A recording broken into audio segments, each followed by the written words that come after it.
It was the summer of 2018, and I was fielding questions from a group of middle school campers in the canyons of western Kansas when one girl raised her hand, giggling in that way middle school campers do when they have a genuine question, but they just know it will sound inappropriate when they say it out loud, but it must be asked anyways.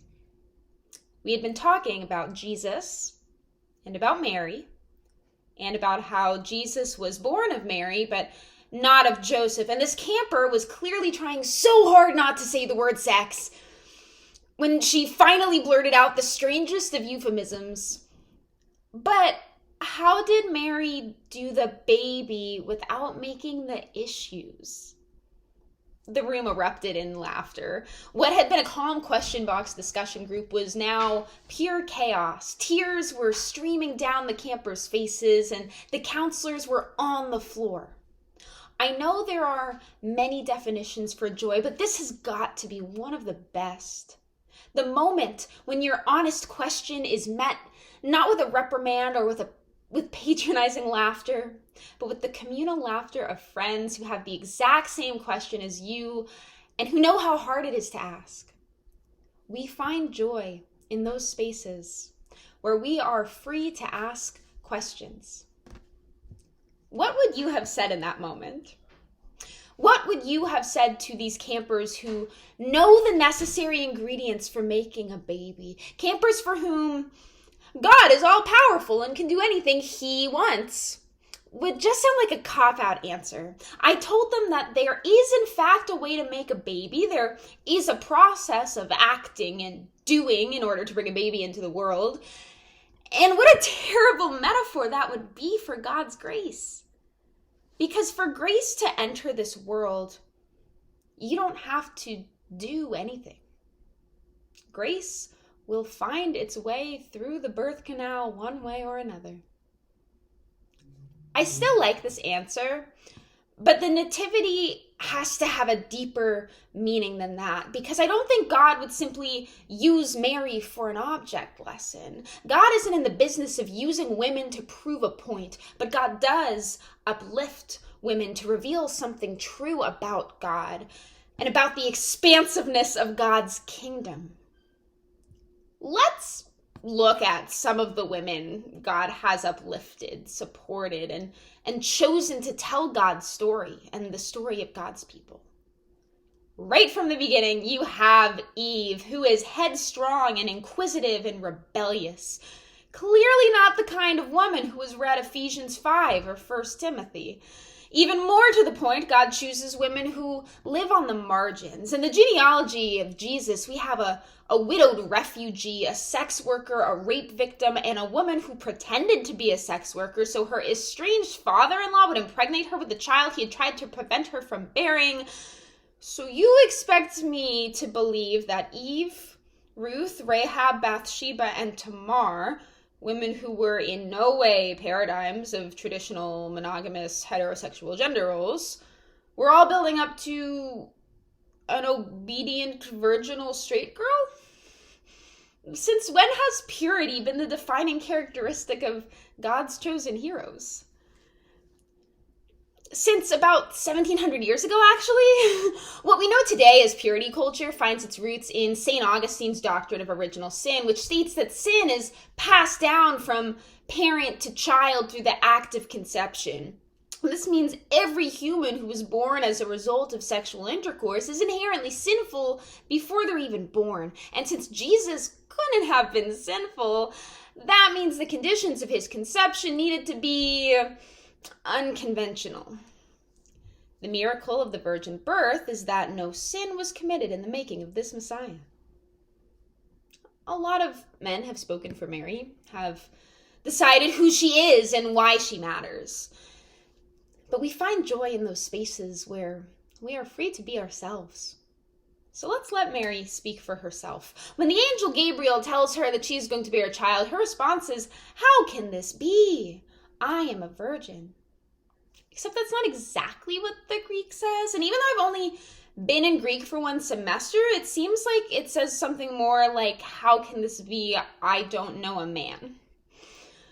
We can't know exactly the tone of voice Mary said this line in, But there's a non-zero chance she wasn't just amazed or confused, but excited. I'm going to have a child without having sex? Oh my God, how can this be? This is great news. I've never known a man in that way before, and frankly, I don't want to. What if the miracle of Jesus' birth wasn't that Mary didn't have sex? It's that she didn't have to. The truth is, we will never be able to hear the true voice of someone who lived 2,000 years ago, so it's impossible to make an exact claim about who Mary was. But we can decide what story we are going to tell today. And I think the story of the Virgin Mary may have run its course. The nativity story that we need to hear, that I need to hear, is the asexual Mary. The logistics of the story are the same. A girl has a baby that was conceived without sexual intercourse.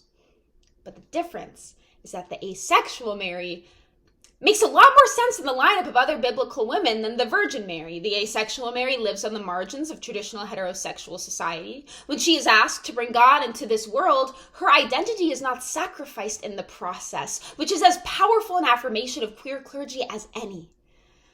The asexual Mary also participates in one of the great hallmarks of queer culture, which is the concept of chosen family.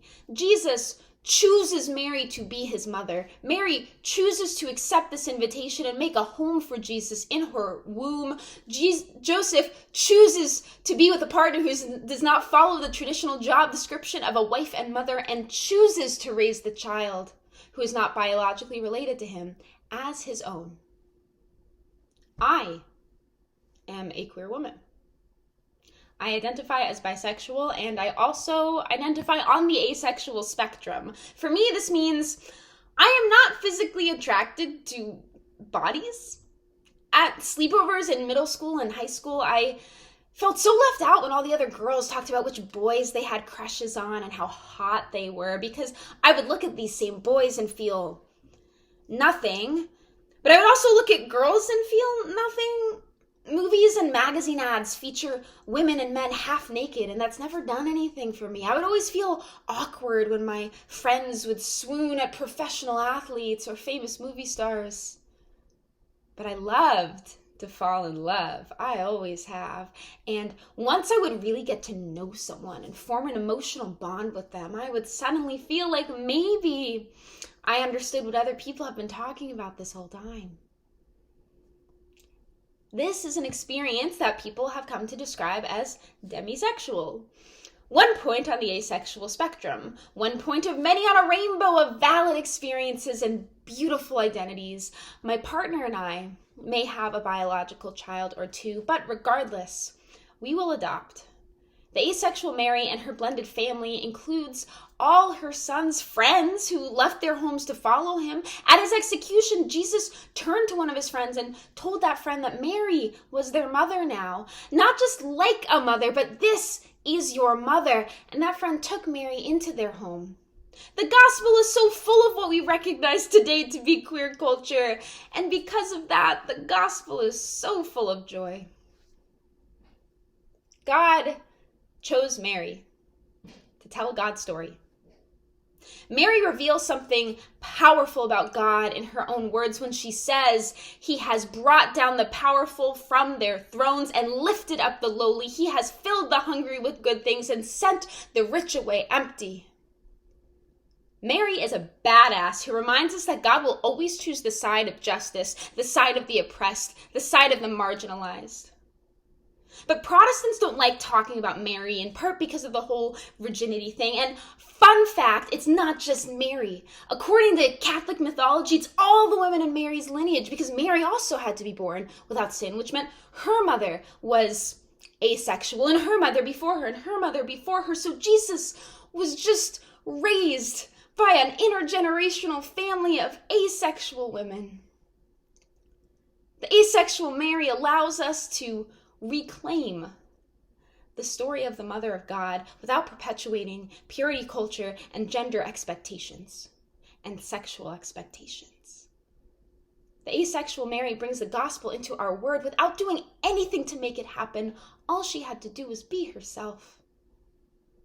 Friends, what is it that you think you have to do to be worthy of preaching the gospel? Which parts of yourself do you think you need to hide in order to earn God's grace?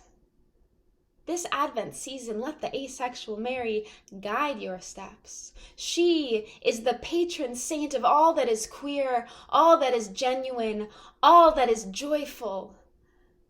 Hear now the true miracle of Christmas, that God is born in your heart. Yes, even you. And all you have to do to claim that birth as your own is to be yourself, your true self. What could be more joyful than this? Amen.